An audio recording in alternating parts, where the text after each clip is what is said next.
The quality of your emotions is the quality of your life. I've been doing a seminar for the last couple of days, got 2 more days to go, and it's just amazing how little shifts can radically change your life. Let me give you an example.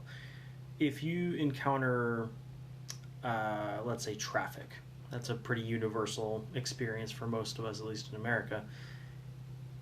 What is your default emotion?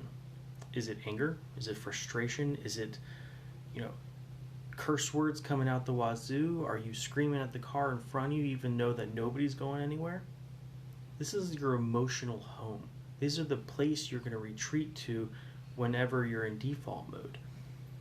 If you're angry all the time, you have an angry life. If you're sad all the time, you're going to have a sad life. So, like our physical home or wherever you have a roof over your head, or we have an emotional home. We are going to go to this place by default in most scenarios.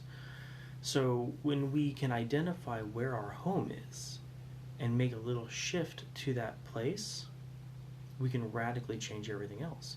Because if our default is anger, we're going to approach everything with anger. Do you really want to have a loved one coming up to you and then you react in anger? Or react in sadness to somebody being happy to you? This is the paradox, right?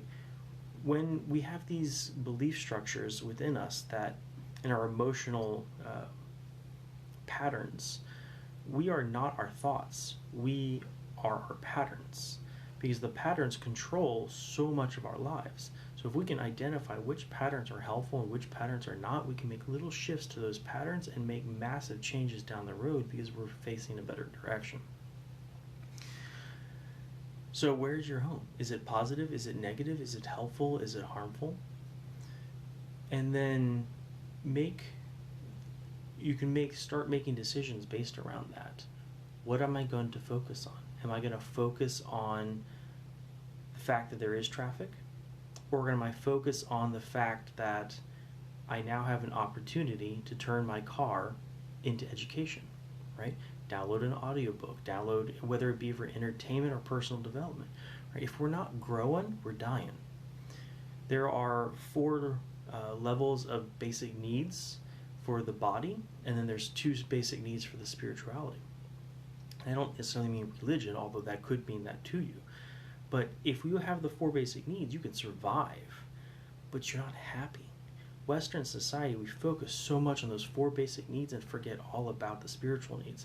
That's why there's so many rich people that are absolutely miserable. Whereas on the other hand, there's lots of happy people that don't have success.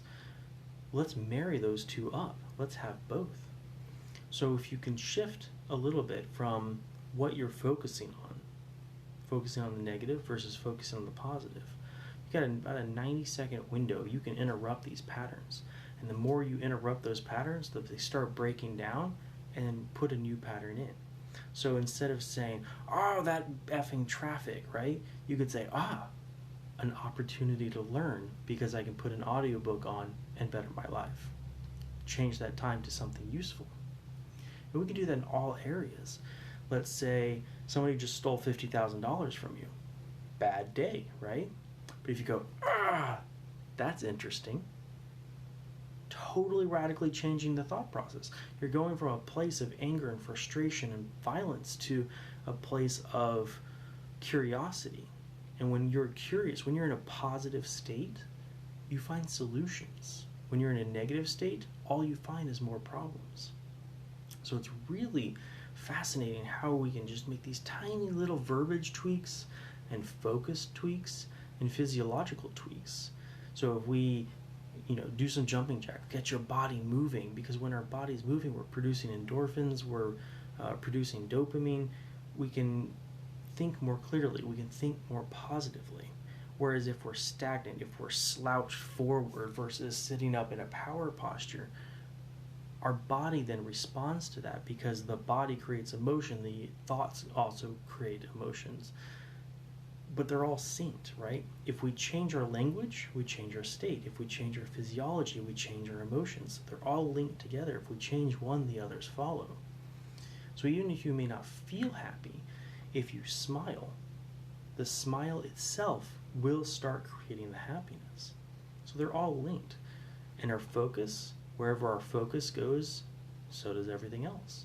If we focus on the negative, we get more negative. If we focus on the positive, we get more positive. The interesting thing about that is when we're positive focused, we find all the solutions, which just makes all of our lives better. So I got a ton more notes. I'm still trying to compile it, but I wanted to get something out because it's getting late. If you wanted to learn more, happy to share my notes with you. Otherwise, have a beautiful evening.